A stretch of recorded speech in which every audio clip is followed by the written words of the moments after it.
Joining race 12, a heat of the Britannia Challenge Cup, we've got Vesta Rowing Club versus Lee Rowing Club. Go!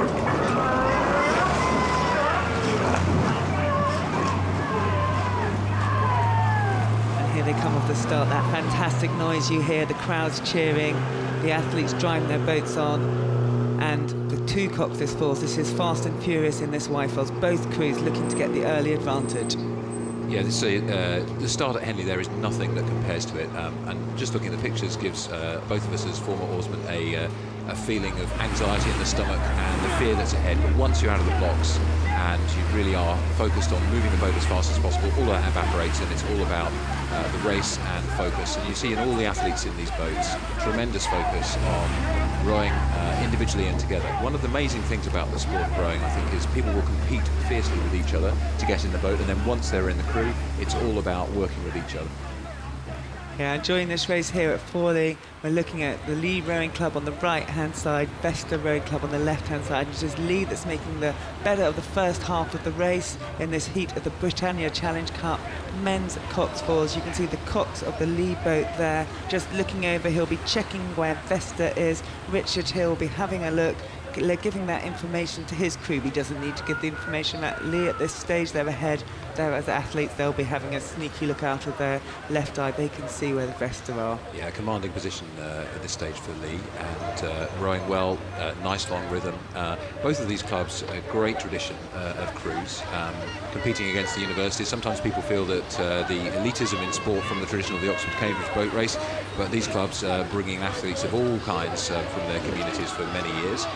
The Lee gilded by having the Olympics on their doorstep more recently, but it looks as though we're seeing a little bit of a pushback from the Vesta crew here, but really being encouraged by their cocks, lifting their rate of strokes per minute and starting to come back towards the Lee crew. Yeah, absolutely. We've got Harry Bond, Richard Lear, Simon Woodfine, Patrick Linden, and their cocks, Mr. Martin there. He'll be calling it over. He'll be asking more of his crew, because as you look down these wonderful pictures, the church in the distance, before they get to that landmark, this crew will be decided. Lee have made the early racing, but Rob Roy, they're holding on. We've got 3/4 of a length at the moment in this heat of the Britannia Challenge Cup. So this is the point where the athletes in the Lee boat will potentially be asking themselves the questions: have we gone a bit too early, a little bit too hard in the first part of the race, because they are being pushed, and you probably would want to be a little bit further ahead before you sort of sit back and try to be efficient with this race. In the first round yesterday, Lee were faster, but they were pushed a bit harder by the Kingston crew, beating them by 2/3 of a length. A little bit of an easier verdict for Vesta yesterday, but the Vesta crew are continuing to attack, encouraged by their cocks, and they're still very much overlapping. When you're overlapping, you can see the other crew out of the corner of your eyes. It gives you a sense of real confidence. Yeah, absolutely. And the one thing you can see as well is you get a real sense of your relative boat speeds when you're overlapping in that way, and you get energy from it, because you, especially if you're the crew that has been behind and perhaps you're beginning to come on, because you get that feeling of hope, and hope is one of the most powerful emotions in any way, part of life, but particularly in sport. Yeah, now we can see they've just got just under an overlap, maybe a little bit of clear water creeping between the two crews now, so I think possibly Vesta have had their push, and Lee have now responded and are starting to push away. Now the finish is within sight, and in both boats, I think, quite a tough race. The legs will be burning, the lungs will be burning, and they'll be starting to think, where is that finish line? It's further than you think. These crews are used to racing 2,000 metres, of course, and they've got an extra 100 metres or so on top of that to put in, which makes it a bit tougher.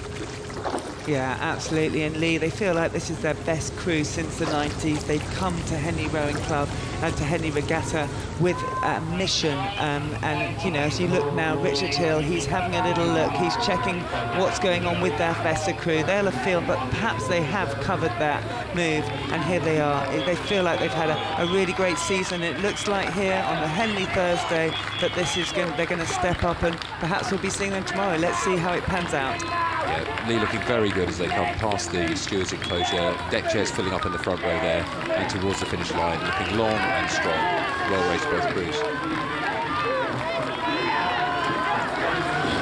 And now's the time for the crews to really focus in, keep it together. Looking at those pictures, you can see the power, the determination, but Lee Rowing Club, there they are, pressing on, keeping their form together, pressing that bucket rig over the finish line. Lee have stepped ahead there of Rob Roy Rowing Club. Their heads go down. a great heat of the Britannia Challenge Cup here at Henley Royal Regatta. Is it?